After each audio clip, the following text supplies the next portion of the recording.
नमस्कार। एक अजीब सी बात है, जो लोग सबसे ज्यादा सफल होते हैं अक्सर वही अंदर से एक खालीपन महसूस करते हैं। ये सब कुछ हासिल करने के बाद भी होता है। ये है मकसद की तलाश, एक ऐसी खोज जो अक्सर हमें और ज्यादा बेचैन कर देती है। ये सलाह तो हम सबने सुनी ही होगी, है ना? अपना पैशन ढूंढो, अपना मिशन पहचानो। सुनने में कितना अच्छा लगता है, जैसे सारी मुश्किलों का हल मिल गया हो, जो हमें दिशा और संतुष्टि दोनों देगा। लेकिन जरा सोचिए, क्या हो अगर यही सलाह, जिसे हम समाधान समझ रहे हैं, असल में एक जाल हो, एक ट्रैप? क्या हो अगर मकसद की ये लगातार खोज ही हमारी बेचैनी की जड़ हो? आज हम इसी बात को थोड़ा गहराई से समझेंगे। तो आज हम क्या क्या जानेंगे?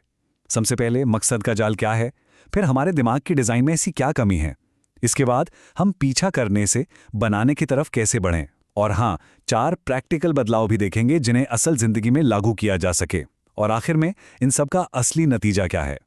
तो चलिए शुरू करते हैं पहले हिस्से से, मकसद का जाल। ये वो कहानी है जो हमें बचपन से सुनाई गई है कि कहीं बाहर कोई एक परफेक्ट मकसद हमारा इंतजार कर रहा है, और बस यही सोच सफल लोगों को उनकी ही सफलता में फंसा हुआ महसूस कराती है।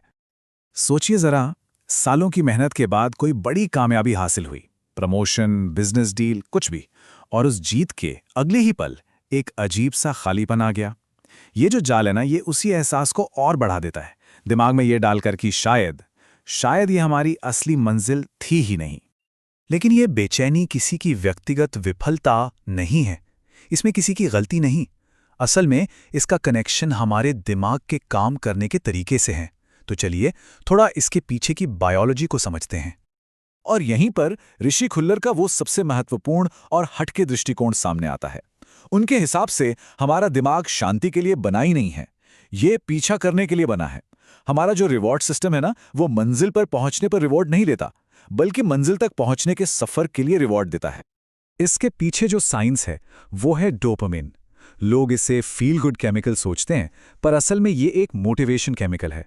मतलब जब हम किसी लक्ष्य का पीछा कर रहे होते हैं तब ये बढ़ता है, हमें आगे धकेलता है। पर जैसे ही लक्ष्य हासिल हुआ, इसका स्तर गिर जाता है, और फिर वही खालीपन, एक नए लक्ष्य की तलाश। और ये सिर्फ कोई थ्योरी नहीं है, बिल्कुल यही वजह है कि बड़े बड़े संस्थापक, कलाकार और नेता अपनी सबसे बड़ी जीत के ठीक बाद खालीपन महसूस करते हैं। वो सब एक बायोलॉजिकल ट्रेडमिल पर दौड़ रहे होते हैं, ये जाने बिना कि उनका दिमाग ही उन्हें अगली रेस के लिए तैयार कर रहा है। तो आखिर इसका समाधान क्या है? अगर लगातार पीछा करना ही समस्या है, तो इससे निकलें कैसे? इसका जवाब है एक माइंडसेट शिफ्ट, एक बहुत गहरा बदलाव। बाहर कुछ ढूंढने की जगह अपने अंदर अर्थ को बनाना, यानी कंस्ट्रक्ट करना। ये एक बहुत शक्तिशाली विचार है। सोचिए, अर्थ कोई खजाना नहीं है जिसे ढूंढना है। ये एक एक्टिव प्रोसेस है जिसे हर पल, मोमेंट बाय मोमेंट बनाया जाता है। ये इस बात पर निर्भर करता है कि हम जिंदगी के हर पल से कितना गहराई से जुड़ते हैं। सच तो ये है कि हमारे नर्वस सिस्टम को हमेशा से मकसद नहीं, बल्कि मौजूदगी चाहिए। वो लगातार कुछ करने के तनाव में नहीं, बल्कि वर्तमान क्षण में होने के सुकून में रहना चाहता है। असली संतुष्टि वहीं से आती है। अच्छा ठीक है, थ्योरी तो बहुत हो गई, पर इसको आखिर अपनी जिंदगी में उतारें कैसे? इसके लिए यहाँ 4 बिल्कुल ठोस व्यवहारिक बदलाव हैं जिनसे शुरुआत की जा सकती है। ये समझ लीजिए कि इन 4 बदलावों का एक रोड मैप है, और ये कोई बड़े बड़े भारी भरकम लक्ष्य नहीं है, बल्कि ये छोटी छोटी आदतें हैं जो मिलकर एक बहुत बड़ा फर्क लाती हैं। चलिए एक एक करके सबको देखते हैं। पहला बदलाव, लूप को छोटा करना।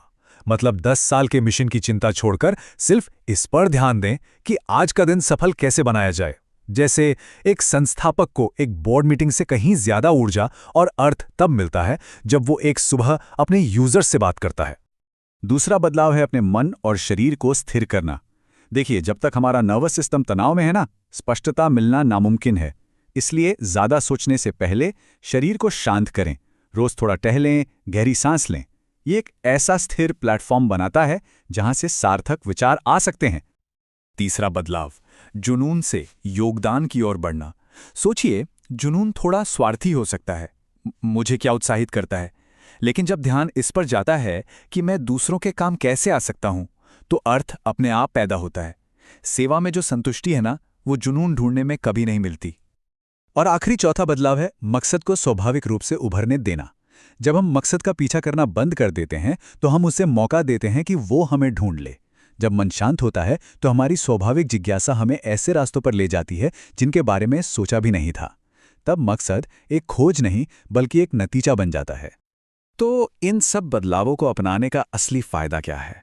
ये सिर्फ अच्छा महसूस करने के बारे में नहीं है, ये एक अच्छी जिंदगी की पूरी परिभाषा को ही बदल देता है। ये टेबल इस पूरे माइंडसेट शिफ्ट को बहुत अच्छे से बताती है। एक तरफ है मिथक जो हमें लगता है सच है, जैसे सफलता से अर्थ मिलेगा, और दूसरी तरफ है हकीकत, जैसे कि अर्थ जुड़ाव से पैदा होता है। ये सफलता का पीछा करने से जुड़ाव बनाने की ओर एक बदलाव है। इसका पहला और सबसे ठोस नतीजा एक ऐसी सुबह जहां आंख घबराहट से नहीं सुकून से खुलती है। दिमाग में आगे क्या करना है कि एक लंबी लिस्ट नहीं बल्कि एक शांति है। बस यही इस नए तरीके का पहला असर है। इससे बर्नआउट से बचा जा सकता है। काम में डूबे रहने की जगह योगदान हो रहा होता है। अपनी सारी ऊर्जा और पहचान काम में खो नहीं जाती। काम से बड़े बने रहते हैं, काम बड़ा नहीं हो जाता। और शायद सबसे बड़ा इनाम यह है, बिना किसी अपराध बोध के आराम कर पाना। ये समझना कि आराम करना आलस्य नहीं बल्कि सिस्टम के लिए जरूरी है। ये जान लेना कि किसी की कीमत सिर्फ उसकी उत्पादकता से नहीं होती। यही तो असली आज़ादी है।